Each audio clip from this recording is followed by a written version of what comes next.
in the madness. Road to the championship on CBS-5. Good evening, I'm Michael Benny. We are about 3 hours from tip-off right now. If you haven't heard by now, there's a big game tonight. The SU men's basketball team faces Gonzaga. It happens in Chicago, and that's where sports director Nico Tamurian is right now, high above the Windy City. Nico.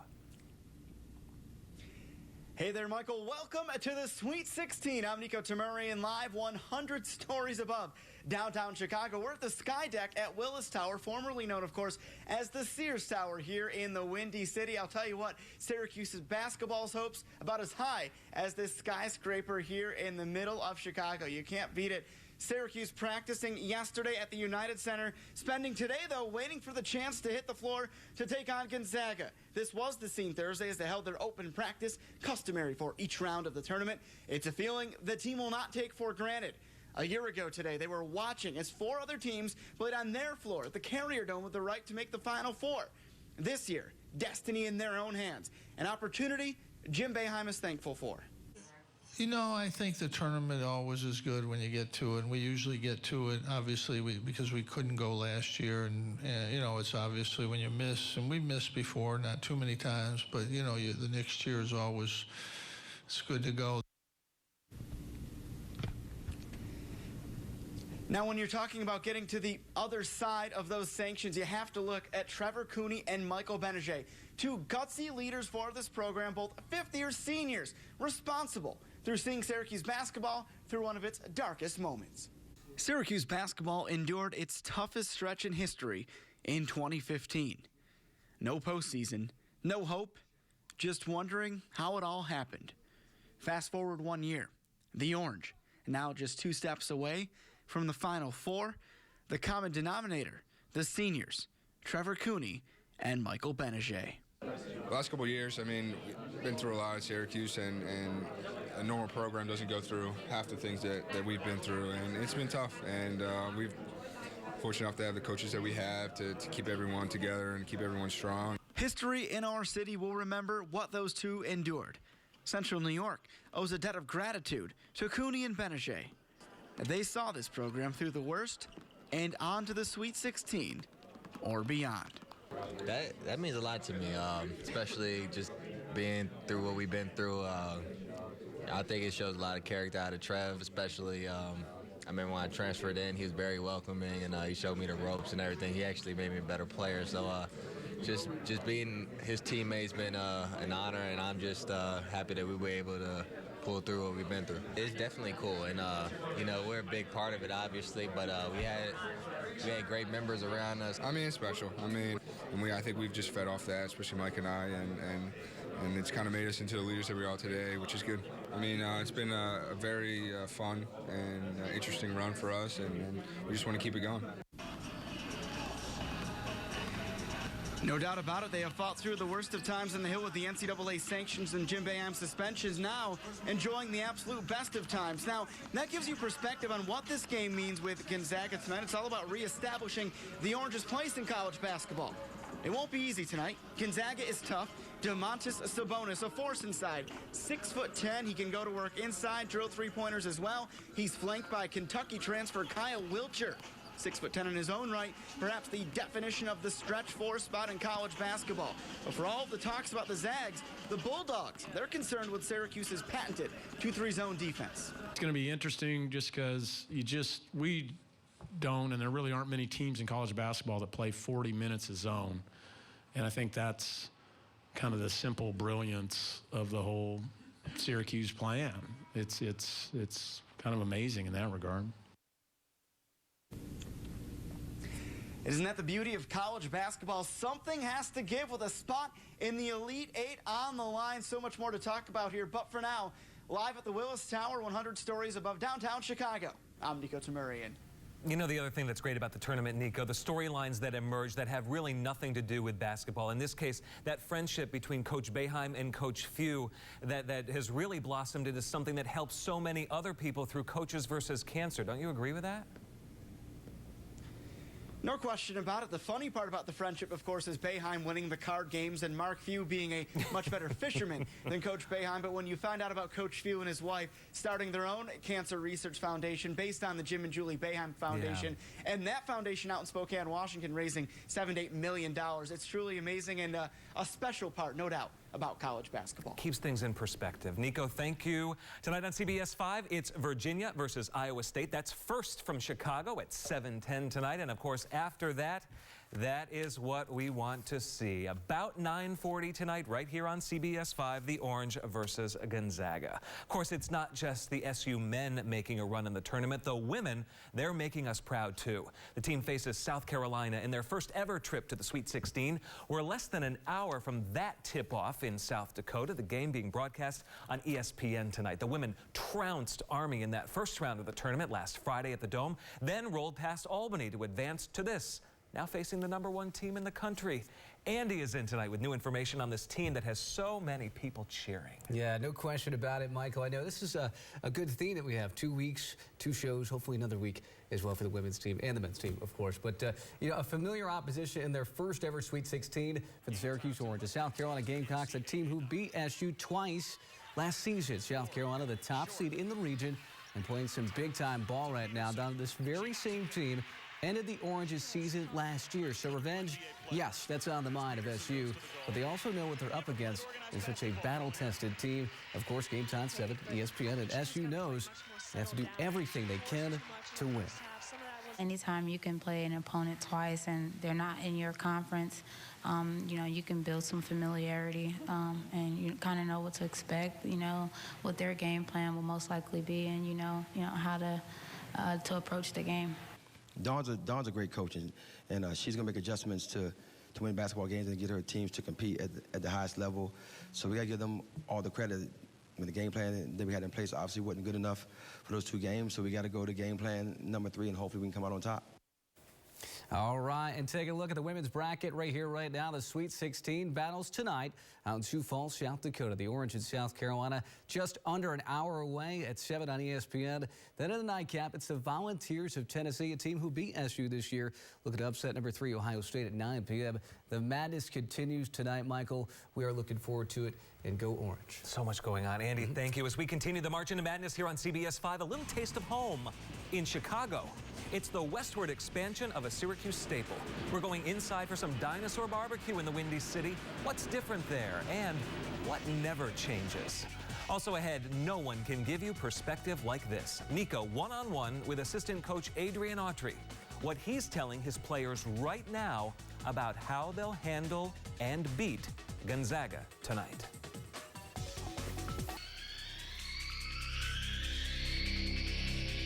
You're watching March into Madness, Road to the Championship on CBS-5. Later tonight, it's 2 teams from 2 places that people take liberties with the pronunciation. Syracuse, Spokane, Washington. It's Spokane, Washington, home to Gonzaga University. The Jesuit school was established in 1887, named for St. Aloysius Gonzaga, an Italian aristocrat who died as a result of caring for the victims of an epidemic. The total enrollment, 7,614 students. The annual tuition at Gonzaga, about 36 grand. Earlier this week, I talked to the mayor of Spokane, Washington, home to the Zags, and he was confident about tonight. It looks like it's a pretty good matchup. Both are double-digit seeds. But I think as you look at Gonzaga, and of course you guys are no slouch. You've been to the dance a lot, but we're definitely no longer the Cinderella team. We've also been to the dance, and I'll tell you, over the last couple games, GU, after having a season that had not been as spectacular as many, of course we won our tournament here, the WCC, and really they've lit it on fire the last 4 or 5 games. Both schools traveling a long way to meet for tonight's game. You could say they're sort of meeting in the middle. Spokane to Chicago, if you were to drive, it'd take about 24 hours, and you'd cover 1,785 miles of highway. Syracuse a whole lot closer, but still pretty far, 591 miles between us and Chicago. That's about a 12-hour drive, 678 miles of roadway. Both of the schools coming a long way in the bracket as well. It's the 10th seeded Orange versus the 11th seeded Bulldogs. Assistant SU coach Adrian Autry told sports director Nico Tamurian just this week that you shouldn't let those numbers fool you. Coach, thanks so much for the time. Here we are, Sweet 16. Pretty exciting stuff. It's really exciting, you know, finishing up the first 2 rounds, getting through the first 2 rounds, the team playing well. You know, it's exciting to be here. You know, I'm excited for these guys and the team as well. They've really worked hard and pulled it together late in the season. And moving forward, Gonzaga.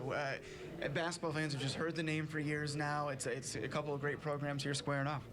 You know, Gonzaga is, you know, one of the best teams in the country. You know, they start off early in the preseason, ranked pretty high. You know, they have some adjustments to make, but playing really good basketball right now. You know, what can you say about them? A program that's year in and year out. You know, tournament team right there. So, you know, it'll be a big challenge for us. And that's just that. It's 2 programs that, you know, the so-called experts with the number by your name didn't think of it. But here you are, your 2 teams in the Sweet 16. So maybe 2 teams with chips on their shoulders, right? I mean, I just think, you know, at the end of the day, from the outside in, yes, everyone's probably going to say that, but, you know, you just want to be a part of the tournament, and, you know, you just got to play to win. So if that's playing with a chip on your shoulder, then I guess we got a chip, and everybody has a chip, but we're just trying to play good basketball and try to win and get to the next round. And that's just it. They have some unique bigs. They can shoot. They can do a lot of things. Sabonis and Wilcher. What can you tell me about those guys? I mean, you know, Sabonis is, you know, arguably a lottery pick. You know, a guy that can score inside. And, you know, he has range out to 3-point range now. He's shooting out there, plays hard, very skilled. You know, a unique guy, aggressive offensively. And Wilcher, you know, we know, you know, one of the best shooters in the country, just regardless of position. You know, shoots the ball, and he's, you know, 6'9", 6'10", smart, high IQ player, and he's won everywhere he's been. So, you know, again, he's kept this program, you know, when he stepped in after he transferred from Kentucky at a national level. So, you know, that speaks volumes to him.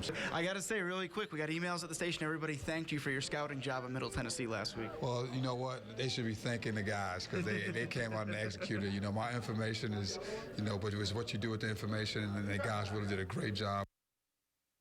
As we continue the March into Madness here on CBS-5, we know Dinosaur Bbq was born in central New York, but they eat plenty of it in Chicago, and we'll take you there. Plus, since it's the dinner hour, our focus on food continues. In a city famous for deep dish pizza, this stands out. We're going to have a taste at the place where they say the pizza here is so deep, you need a fork and a knife to get through it. Back live to Chicago, what a view from more than 100 floors up. The incredible sky deck at Willis Tower, where you really feel the city from 1,353 feet off the ground. And Nico is there, and we'll be right back.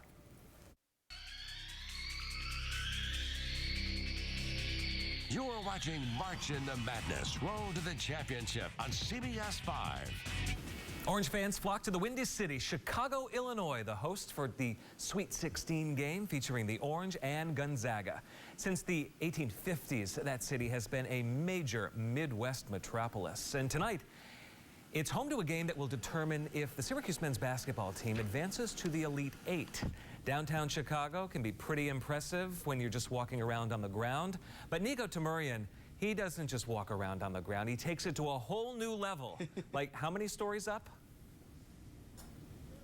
Try 100 floors up right now. That's the mark we're at right now. And we picked the perfect day because we had Central New York flavor in the weather. Our first 2 days here, it was in the 30s. There was rain, there was snow, just about everything you'd expect in Central New York around this time of year. But this view is pretty awesome, and so is the food in Chicago. Much more fun to check out the food in the Windy City, including a Central New York staple that has expanded its footprint all the way to the Midwest. You betcha.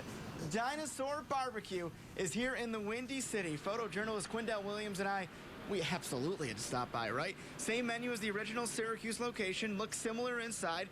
Managing partner of the location, Angela Terrafino, says Syracuse natives that have relocated, or even CNY tourists, even Chicago natives looking for something to do, something new to try, they have been flocking to this restaurant.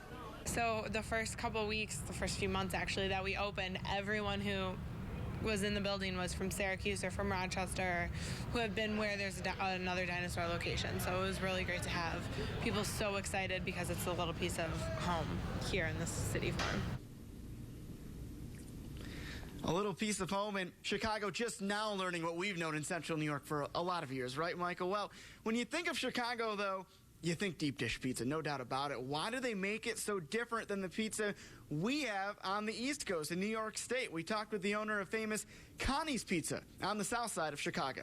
I think that Chicagoans like to think of themselves as a hearty, tough people, and it's a big, hearty meal that you're going to fill yourself up, where you're not having like a lighter fare or a thin crust pizza where you're going to fold up, knife and a fork. Very big on that. You have to eat it with a knife and a fork. So, like a man's pizza. For hit system, we use filtered water, high gluten flour. We put it in a mixer that tries to cause the least amount of friction so that the dough is the star of the pizza. The dough is what carries the flavor of the pizza. And then you just use really fresh, clean ingredients to top it so that you don't overpower the pizza or try and overcomplicate the flavor profile. Yeah. Big difference between Chicago and New York style pizza is the pan and then the thickness of the dough. So we use a pan. It's a tin pan because it's the best conductor of heat. Cooks slow and steady, opposed to real fast and crispy or sometimes greasy and nasty pizza. That's New York. So the big difference is the density of the dough, the amount of dough, and then the pan you use. So there you have it, from the deep dish pizza to Dinosaur Bbq, the United Center, and now this amazing view from 100 stories up. We've seen it all in Chicago, except the one thing left is an Orange victory over Gonzaga tonight. For now, live at the Willis Tower, I'm Nico Tamurian. No. Back up. Did the pizza shop owner call our pizza nasty? He called it a little sloppy. I think we may have a little bit of a pizza war going on here, but that's what he called it. Quindell Williams and I can assert, though, it is a pretty darn good pizza. I will stick with the New York pizza, though, any day of the week. Oh, it looked so good. Thanks, Nico. The only place to see the game tonight is right here. No need to switch the channel at all. SU versus Gonzaga at 9:40 tonight from Chicago. Live back here at home, Tully's on Erie Boulevard in Syracuse. More Orange fans showing up right now. They want to find a seat, get that seat, and then not move straight through the evening. At places like Tully's, all those television sets tuned right here to CBS-5 tonight. We'll be right back. As we approach 6:30, we've got to get sports director Nico Tamurian down off the Willis Tower and into that venue for the game tonight. Nico, how do you think this one's going to go?